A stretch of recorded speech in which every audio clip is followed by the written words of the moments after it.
Un Racing de Ferrol que se impuxo por 0-2 no campo do Xuventude Sanxenxo.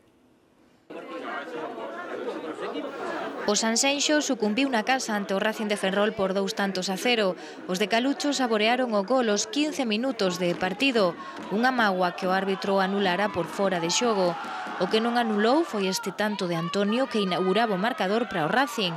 Tras un saque de córner, o ferrolán remata con esta testada. O Sanxenxo respondeu pouco despois con este tiro que se estrelou no pau. Teño que dicir que a min o Racing de Ferrol non me gustou.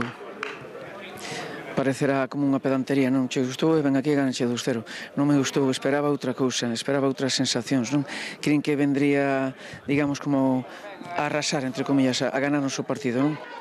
Os peores problemas do Sanxenxo apareceron na segunda parte. As súas ocasións chegaban a balón parado, pero sen excesivo perigo.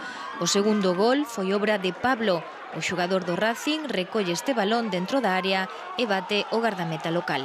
Hemos controlado bastante bien el partido, salvo algunas ocasiones de alguna duda que hemos tenido, que les hemos generado alguna ocasión de gol a su favor, pero bueno, por lo demás muy contento con la victoria.